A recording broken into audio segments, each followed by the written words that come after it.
3ថ្ងៃរំលឹងកាលអំ3ថ្ងៃដឹងពេលប្រថ្លៃបែនបងមិននៅញាស្រងពួកយើងឯងងបណ្ដុលបន្តាបនព្រៀងដែលមានតែជាងលងហងទៅជួយក្រុមភ្លឺស្រីពើក៏ជួយបណ្ដាបើចាញ់ងន់ខ្លាចខ្មាំងគេ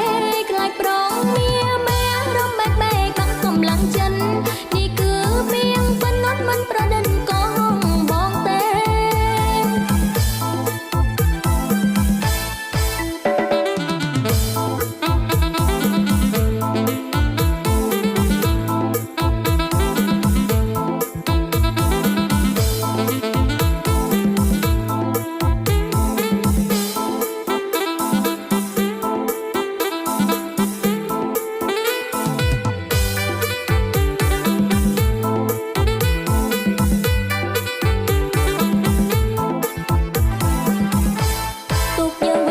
វិញហើយទុកយើងវិលមកវិញហើយបងប្អូនអើយច្រៀងរមប់អ